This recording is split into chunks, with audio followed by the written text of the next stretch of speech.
Hey, welcome back to another episode of our podcast. Today we will talk with Mike. Mike is a former firefighter. He has a lot of experience to deliver to community, special safety knowledge, safety thing to share with us today. Our podcast. Hello, Mike. Hello. Welcome to our podcast. Oh, thank you for having me. Thanks for accept our invitation and come here. I know everybody's busy nowadays. Nobody have time. Oh yeah, holiday season and all. But I was honored when you asked me to come. So exactly. So before we jump into our conversation today, I want to know more about you. Where come from? Sure. I'm a born and raised Cape Codder. I was born here in 1965, Cape Cod Hospital. My family is from Provincetown. I spent most of my life in Harwich. When I was a young kid, my family moved us to Harwich. I was a graduate of the technical school in Harwich, Cape Cod Tech, back in 1983. I'm married. I'm my wife of 32 years, Susan. I have two grown children, Joseph and Vanessa, and my son-in-law, Patrick. I retired from the fire department 2021. I had 31 years of service. In that 31 years of service, 21 was in the fire service. I also did 10 years as a fire alarm operator, dispatcher for the Barnstable County Sheriff's Office.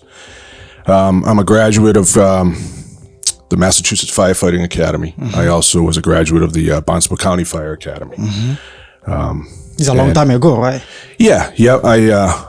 I started my training in 1989 at the Barnstable County Fire Academy when I was a call firefighter, and it progressed from there. And I reside in Harwich now with my wife, and been retired a little over 3 years. Okay.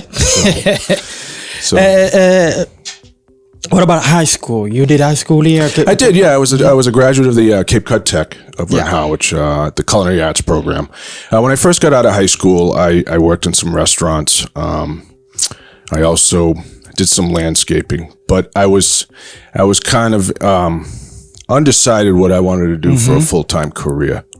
So I got on as a call firefighter in 1989. Okay. So what about the college? I did. I took the emergency medical technician program class through the Cape Cod Community College back in 1990. I did most of my training through the fire academy. Okay. I didn't take many college courses. Okay. I felt I'm more of a hands-on type person. I like to work with my tools. I don't like to sit and read books, although I did have to do that when I graduated from both academies. But for me, I'm more of a hands-on type person. So I did a lot of my training through the academies. Okay. What inspired you to become a firefighter? What inspired me? Dad, friend? No, I'll tell you, when I got on as a call firefighter in 1989, I had met a friend. I had met a gentleman at the gym that back then that I was working out with. He was a firefighter. He was a career firefighter, paramedic. And he invited me to the firehouse one day, and it just took off from there. What I was inspired was when I got on as a call firefighter, I liked the feeling of helping others. I enjoyed knowing that I was making maybe a difference in someone else's life. The excitement of the job, obviously there is some downtime, but serving the community, things like that. Like I said, I had worked in restaurants. I was a landscaper, but when I got on as a call firefighter, I realized I think that's my calling. I really enjoy serving the public. And like I said, the camaraderie of the fire service. I realized when I got on the fire department, it's a camaraderie. It's like a big family, and that was also appealing to me. Yeah. Okay. I know that firefighter is a very tough job. Yes. How do you deal with that? First of all, you guys have a 24 shift, right? Yes, we work 24-hour shifts. Yeah. Wow. How do you deal with that? A lot of different ways. For me personally, I did a lot of physical fitness training. I obviously loved working out in gyms when I was younger. There's a lot of other things. There's stress management, which for me, stress management for me was actually working out in the gym. That would release a lot of my stress. Just communicating with your peers, understanding the psychological impact of the job. So all those things combined, is how you get through it. You're right. 24-hour shifts are long. When you're a young guy, they're not bad. But when you get to be over the age of 50, that they become long. So so it's just preparing yourself and educating and understanding, like I said, the psychological impacts of the job, and calling out for help if you need that help. Okay, but you guys have a day off. For example, you start 8 a.m. today. Correct. So you stop another 8 a.m. So what the 24-hour shifts work is we would go in at 8 a.m., work to 8 a.m. the next morning. On my department, we had one day off in between, and then we would work another 24-hour shift. Okay. Then we would have 5 days off. So it was 24 on, 24 off, 24 on, 5 off. Okay. But again, people go, and I've had people joke with me, well, geez, you get 5 days off. That's really nice. And I'm saying, and I would say to them, yeah, it's nice unless you're up for that 24 hours. And then it takes you a couple of days to recuperate. Yeah. So it's, there are times where we had a lot of downtime, but there are times where you go in at 8 a.m. and you don't stop until 8 a.m. the next morning. Exactly. So it can be draining. Okay. So 24-hour shift. You have a wife, you have a kid. How you manage all this situation? Yeah, it's because it's a danger work. You can go and don't come back. Correct. Okay. So how you prepare your family, kids, wife? My wife is a very strong person, so for her it was, I think the tougher job, the tougher part of the job is if you're away, like on a storm coverage, we call them. They're storm coverages. If we get a bad hurricane or a bad snowstorm or whatever, and you're at the station for 2, 3, 4 days in a row, because if it's a state of emergency in the state, you work as many hours as you possibly can. So my wife, she would have to handle all the things at home, and that's another taxing aspect of the job. Yeah. But she understands it, and she knew, we've been together 33 years. When we first started dating, she knew the career that I was in, and she understood that it wasn't a Monday through Friday, 9 to 5, weekends off, holidays off. So she understood it, and she's a strong person, and she was able to handle the household while I was at work. Okay. During your career, did you face a dangerous situation? Want to share with us? Dangerous situations? Again, it's all about educating ourselves. Yeah, there's the dangers to the job. Building fires are probably the most dangerous. That we have guys that are dive members. They work on they're on a dive team. But those are very dangerous situations too, which I was never a diver. So for me, building fires are always dangerous. Honestly, car accidents, depending on where the accident is, if it's on a major road where the traffic just is continuing to flow by you as you're working at an accident scene, you have to be aware of your surroundings. We have seen stories on TV and things where firefighters have been killed at an accident scene because someone wasn't paying attention. And then the hazards, some of the hazards that we faced, chemical hazards, things like that, which in that point, we would call in what's called a hazmat team, and the hazmat team would take over the scene. So for me, personally, I think dealing with building fires, so that those are always dangerous. They're unpredictable. Okay, so let me ask you something. What happens if you working and your close family, have an accident and they call you to go rescue your family? Well, so I'm going to tell you, Hasler, I experienced that, and I'll let you know why. Yeah. My son is a boat mechanic at Nasser Marine in Orleans, and he was working. He went to work one morning. I was at work. I was at the hospital. I heard our ambulance go out for a call for a burn victim at Nasser Marine. Yeah. My heart dropped. I called my son. I said, "What's going on?" He said, "Dad, it's me. I'm okay." I said, "Okay, the ambulance is on the way." as I'm at the hospital taking care of what I was bringing in, it was a motor vehicle accident victim. I'm paying attention to the radio because I want to hear what they're saying about what they're doing with my son. At that point, they prioritize, and we prioritize patients as priority 1, 2, and 3. They prioritize them as a priority 1, which is really serious. I got a hold of my wife. I said, I don't want you driving to the hospital. I had the fire chief pick her up. The fire chief brought her to the hospital. And I waited at the hospital for my son. They brought him in. He had flash burns all over his body. Wow. He went to do some wiring in a bilge. And I'm not a boat guy, but apparently there was some fumes that had built up in it. He thought he had vented it enough. And when he went to light the torch to do some heat wiring, whatever he was doing, it flashed on him. He took burns to the face, arms. He was in pretty tough shape.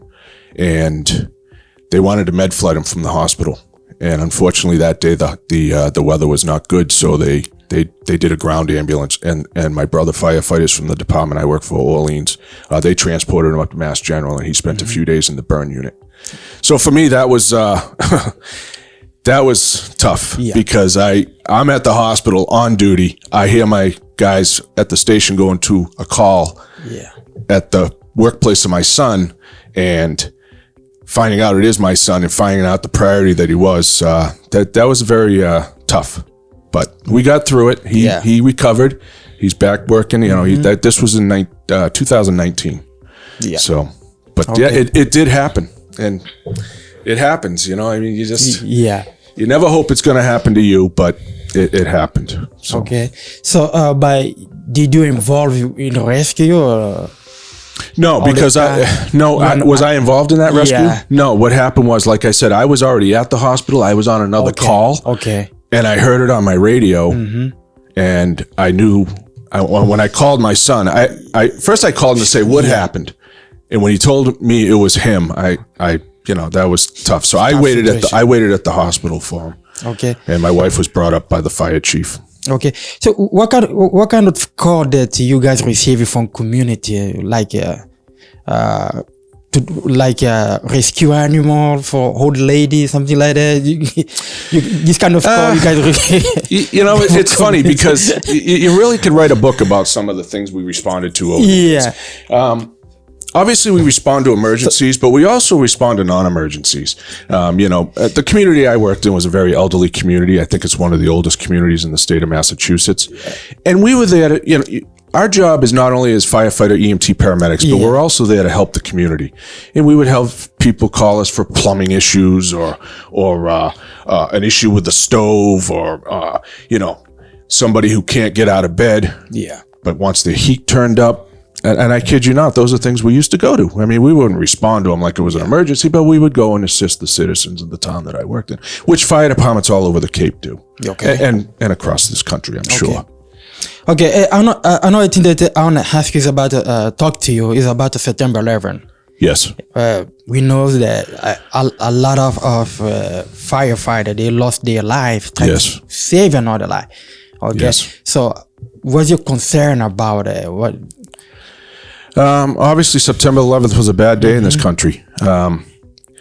We not only do you lost. Remember where we were September 11th? I sure do. Yeah, I was off duty. I wasn't working that day, and my wife and I had dropped my son off at the preschool, and we had gone for breakfast, not knowing what was going on. When we got in the restaurant, they had the TV on, and it was showing the first tower had been hit. And at that time, I really didn't grasp what was going on. But I knew it was a serious situation. And then obviously when the second tower was hit, we all knew then that this country was under attack. Yes, a lot of firefighters, 343 I believed, lost their lives. But to this day, I believe some firefighters that responded that day are still... have a problem with the disease. They're having health issues. Some of them have passed away. So it wasn't just that day. It is still affecting people to this day. Yeah. Okay.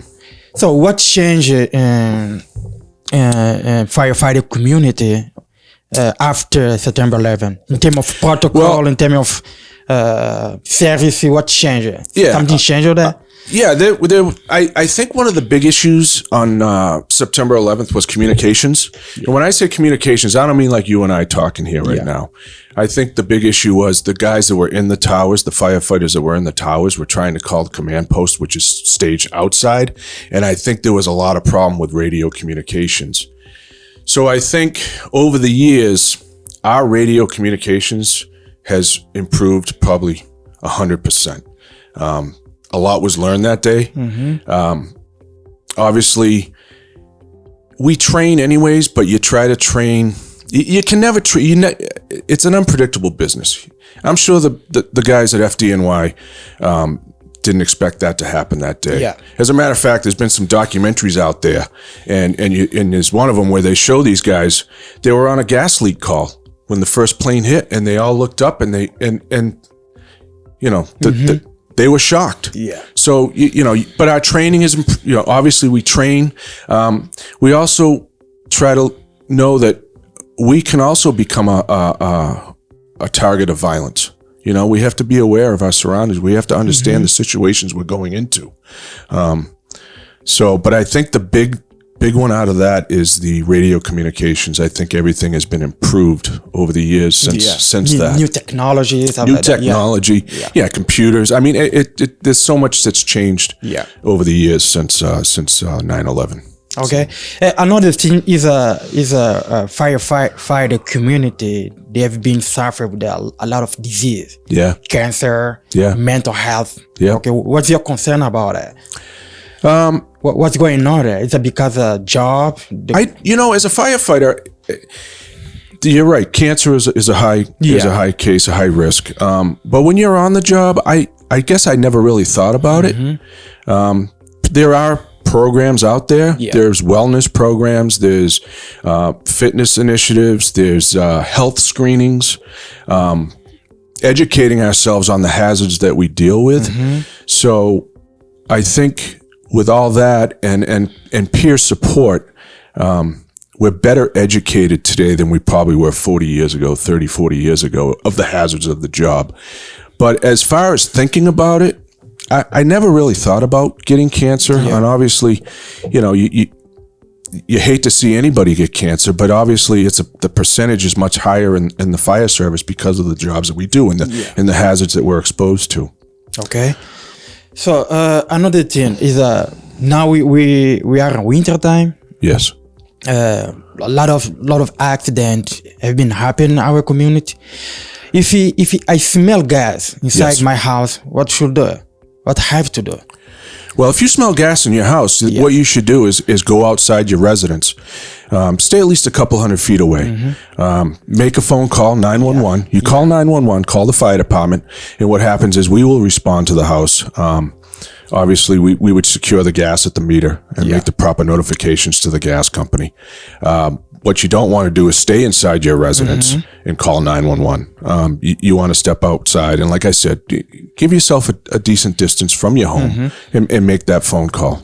200 to 300 feet from your house. A lot of people, they have a first behavior, open window and door. So do you think it's a correct thing to do when you face that situation? No. I would say step outside your home, close the door behind you. And like I said, call 911. The other type of gas that we deal with is carbon monoxide, which is a deadly gas. It's odorless, and that's why there's laws now that you have to have a carbon monoxide detector in your home. Again, I've been on calls with those carbon monoxide detectors going off, and people they ignore them. Don't ignore them. You need to step outside your house and call the fire department, because what we do is we'll come there with a meter and we'll try and detect where that leak is coming from. Exactly. Okay. Personally, I've experienced a death in my family from carbon monoxide. Oh, really? I lost a cousin back in the 70s. Back then, there was no education on it. And real quick, she was parked in a garage with her boyfriend having lunch. They left the car running and they both died. They were found with the hamburger still in their hands. That's how quickly you just all of a sudden, it just overtakes you and you pass away. That's why you really have to pay attention when a carbon monoxide detector goes off. And you also have to change them out. I think it's every 5 to 6 years. Okay. If you have a battery operated carbon monoxide detector, and this goes for smoke detectors also, you change the batteries when you change your clocks. People neglect about that. They neglect them. A lot of people, the smoke detector will go off, they'll pull it out of the ceiling and never put it back. I kid you not. I mean, I've seen that 100 times. Those not going to work if it's not plugged in or if it doesn't have a battery in it, you know? So, again, carbon monoxide and natural gas, you know, just leave your residence and call 911. And like I said, we would come and assess the situation and make the proper notifications. Okay. How to prevent house fire? If you have a kid in house on a dish, then how to prevent fires in a home? Yeah. Education. Education is key. You know, we talked about computers. You can go on a computer now and you can look up how to prevent home fires. And you can see they'll have lists of things what not to do to prevent fires. I'll give you a couple examples. If you use a space heater, don't put it near combustible materials. Don't put it near curtains. Don't put it near bedding. You know, keep it a safe distance from anything that could ignite. Overloading outlets. Don't overload your outlets. Don't run extension cords under your rugs. Things like that. Candles. People love their candles. I use candles at my house. Make sure if you're going to leave your residence that you blow the candles out. Don't leave them Don't leave them going, especially if you have a cat or a dog that can knock a candle over and it could ignite. You know, just things like that. Educate yourself. Go online and put in home fire safety and look at some of the things that you can do. And again, smoke detectors, carbon monoxide detectors, they save lives, you know? So those are very important. Okay. I know you're retired now, so... Yes. So what do we do now? Actually, I work part-time at the gym in Chatham, Body Strong Fitness. I've actually just started there. I've been there about 3 weeks now. And I love it. And I tell you why I love it. There's always been two things that have been in my life. First one. Firefighting, fitness. I'm not a firefighter anymore. So when I got offered the job to work at the gym, it was the right fit for me. When I first retired, I worked as what was called a parking enforcement officer for a couple of towns, writing parking tickets. I didn't really like it. I didn't like it because I went from being a firefighter to an enemy. Nobody liked getting a parking ticket. So it was fun. It was okay in the beginning, but like I said, I really enjoy working at the gym, and you and I are both same members. We're members of the same gym, and you know, it's a good atmosphere. It's good for even now that I'm a lot of your energy. Give your people. Exactly. And even though I'm retired, you know, you still have stresses in your life. You know, for me, it's a therapy. You know, I need to work out. So so it's good. Did you miss the firefighter? Do I miss it? Yeah. I miss the guys. And I said, like in the beginning, what inspired me? It's like a family, right? We're a family. I miss the guys. That was tough. I thought when I retired, I was ready for it. And I'll be honest, I don't think I was. I retired in 2021 when COVID was real rampant. Wow. And I hit the wall. And you'll talk to other retired firefighters, and they'll know what they mean. They'll know what I mean when I say I hit the wall. Do you feel you're burnt out. Depression, something like that? You're burnt out. You know, it's to the point where you don't enjoy going to work anymore. And for me, I gave 100%.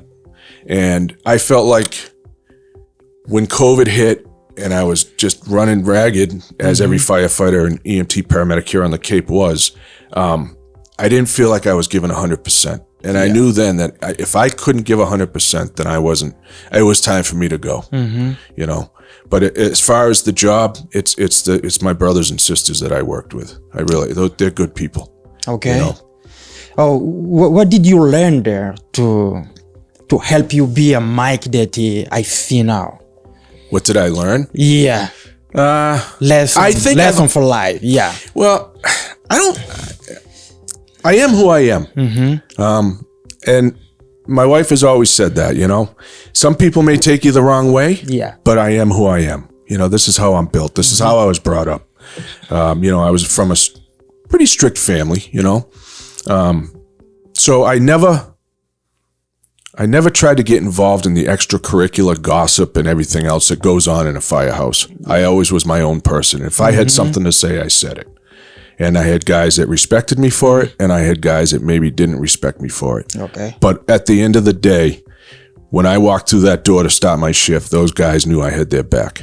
Okay. So just being a strong person. Okay. You know. So what's the difference between your firefighter old school, like your generation, Yep. and the new generation? What's the difference? My generation, and I'm not going to say this about all young firefighters that are on the job today, but I think we appreciated the job more. I worked very hard to get my position on the fire department. And I think today it's a lot easier. I think a lot of these jobs are just given to some of these younger guys. Yeah. And they don't understand the history of the fire service. You know what I mean? It's just a job to them. It's a job, but it's a way of life also. Exactly. If I worked my 24-hour shifts, but I always felt like I was on duty 24/7, 365 days a year, because that's what we do. We're firefighters. And I think today you'll have some of the younger generation that'll work their 24s, and you won't see them again until they're due to come back to the station. And honestly, I believe technology, as far as cell phones go, I think that's damaged it a little bit. Why, man? And I'll tell you why. I was at a convention one time, a firefighter convention, and we had a general president. His name was Harold Schaefberger. And he spoke about the changes in the fire service. And what he said, it made a lot of sense. He goes, back in the old days, when I walked into a firehouse, you'd have 5, 6, 7, 8 firefighters sitting around a table talking politics, talking sports, talking whatever they did over the weekend. He goes, I walk into a firehouse now, he says, and I got young firefighters sitting in recliners looking at their phones, and they won't even acknowledge you. And to me, that's sad. Yeah. That's sad, because the fire service it's built on tradition, and it's built on history. And I don't want to say we're losing it altogether, but I think some of the new generation doesn't understand that. Yeah. It's just a job to them. Yeah. And they have to realize that when you put on that uniform, you're a professional, and you have to understand that. And people look to you, especially young children, when you go into schools and things. They look at you, and they admire you, and they look up to you. Okay. So it's not just a job; it's a way of life. Okay. So do you have any situation that the guys start working like a firefighter and the QQ because he can't deal with that? Start working.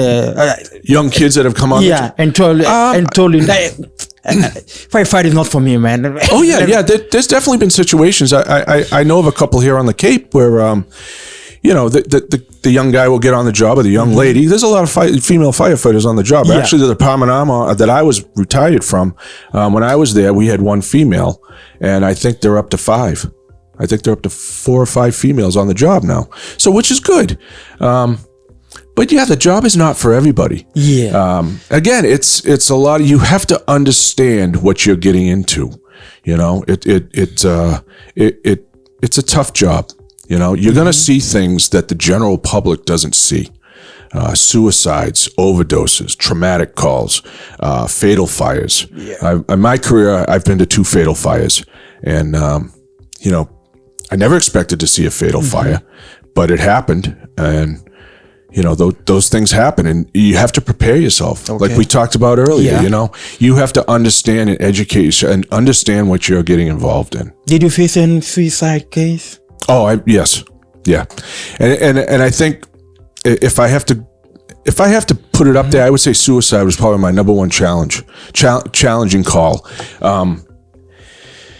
You wonder, why, what happened in this person's life, or what help did they not get to cause them to take their life, and it takes an emotional toll on myself, the people you're on the call with. So that was probably those are probably one of the toughest calls, the challenge. What kind of suicide? Poison, gun? I've been to calls where carbon monoxide. I went to a call once where a guy took a dry event pipe He ran it into his van, taped it all up. And this is what I mean. When you think about something like that, you go, this guy actually thought this out. He took dryer vent pipe, ran it into his van, made sure it was all sealed off, and then ran his van all night long until somebody from the neighborhood found him the next morning. I've been to people that have hung themselves. I've been to a person who drowned himself. Believe it or not, he put a weighted vest on and actually drowned himself, and the tide brought him back in at a beach down in the town that I worked for. So those are tough. And I'll give you, if you have time, I'll give you one more example. Overdoses. I worked out at a gym in Orleans a few years ago, and there was a young kid in there. He's probably in his early 20s, and he worked out there pretty regularly. And there was one day I had taken a few hours off in the morning from work, and because I wanted to go get a workout in. I had a couple other things to do, but I wanted to go get a workout in. And he was there. And this kid worked out pretty regularly. So I went into work at noontime, and we got a call about 2 o'clock for an overdose. And lo and behold, the kid that was at the gym that morning was the kid that had overdosed in his car that afternoon. And I try to think of what happened. Why did he do that? You know? But addiction's a serious problem. Alcohol, drugs, it's a very serious problem. And like I said, this was a kid that worked out on a regular basis. I mean, I didn't know him, but I knew him by first name, but it wasn't one of those where I would talk to him a lot in the gym. But that kind of like made me think like, what makes people do that? This kid's in the gym trying to better himself in the morning, and then in the afternoon he's injecting poison into his, heroin into his system. So it's calls like that again, you're never prepared for them, but you have to understand that they can happen. Because each situation is different. Every situation is different. So I mean, you have to understand the psychological impact of the profession. Oh, what about homeless rescue? So you guys got a call for homeless people? Homeless people? Yeah. The community I worked in, we didn't have an issue with that really. We had maybe 1 or 2 people over the course of my career. Yeah.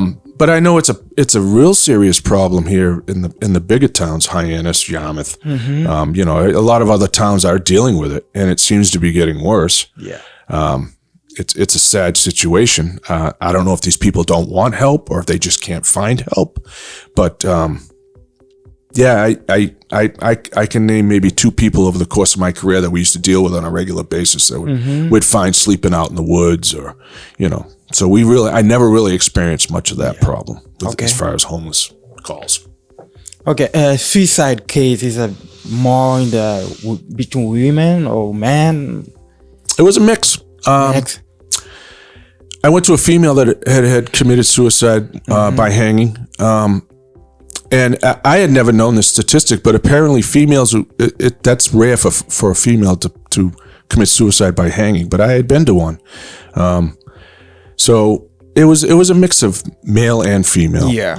On my last suicide call I was on, and I say my last, it wasn't like one of my last days, but it was but I remember before I retired. Well, it was a 26-year-old girl that 26-year-old girl that had actually had taken her life, and she was found by one of her parents, and so you respond to calls like that, and again they take emotional, they take their toll on you over the years. You know? And that's why we have peer support. We have teams that'll come and speak if you feel like you need the help, the mental health that you need help.